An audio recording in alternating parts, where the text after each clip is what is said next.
ជួយដំបងសូមគោរពនឹងជ្រាបសួរដល់ពុកម៉ែបងប្អូនជាទីគោរពនឹងជាទីរាប់អានតែតាមដាននៅកូនខ្មែរនៅជប៉ុនទាំងអស់គ្នាបាទការបើកក្បាលមកឃើញលៀងបន្លែនេះគឺជាបន្លែផ្ទីបាទបន្លែផ្ទីនេះគឺយើងដាក់ត្រាំវាដើម្បីយើងសម្លបែបកូនកាត់ជនជាតិជប៉ុនអញ្ចឹងខ្មែរកាត់ជប៉ុនហើយខ្ញុំអត់ដឹងស្លទេគឺខ្ញុំចេះតែថតទេបាទហើយបន្ទាប់ពីយើងត្រាំបន្លែហើយយើងមកអាំងត្រីបណ្ដើដើម្បីឲ្យវាឆាប់បានហូបអញ្ចឹងណាគឺសម្លបែបខ្មែរបែបកូនកាត់ជប៉ុនអញ្ចឹងហើយបន្ទាប់មកគឺយើងមកបកខ្ទឹមនិងចិញ្ច្រាំខ្ទឹមជាមួយនឹងម្ទេសនេះគឺជាគ្រឿងផ្សំអាចមើលតាមវីដេអូនេះអាចធ្វើបានគឺជាសម្លបែបកូនកាត់ទេបាទដូចបាននិយាយគឺខ្ញុំអត់ចេះស្លគឺខ្ញុំចេះតែថតទេបាទយើងហាន់វាចិញ្ច្រាំវាហើយបន្ទាប់មកគឺត្រីយើងគឺបានឆ្អិនហើយយើងយកត្រីមកបិចឆ្អឹងវាទៅយើងបិចឆ្អឹងដាក់ក្នុងត្បាល់យើងយកមកបុកវាអញ្ចឹងណាយើងបិចឆ្អឹងវាទៅដល់ពេលយើងហូបទៅវាងាយស្រួលក្នុងការហូបអត់ខ្លាចស្លាក់ឆ្អឹងស្លាក់អីអញ្ចឹងណាគឺដំណើរការគឺយើងបិចឆ្អឹងត្រីហ្នឹងហើយបិចសាច់វាយកឆ្អឹងវាចេញអញ្ចឹងណាដើម្បីកុំឲ្យវាស្លាក់បន្ទាប់មកទៀតគឺយើង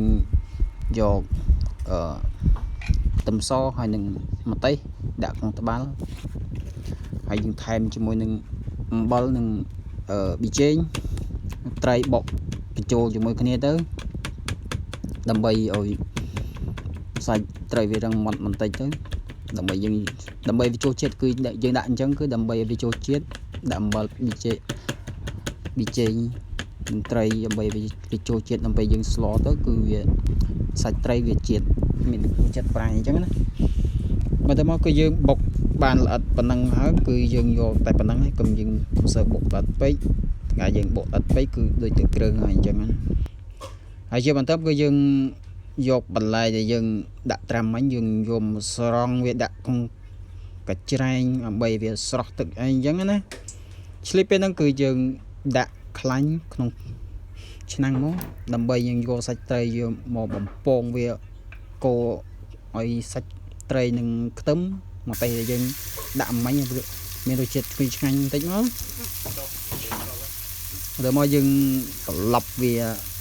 2-3វែកមកយើងកូរត្រឡប់វាហើយ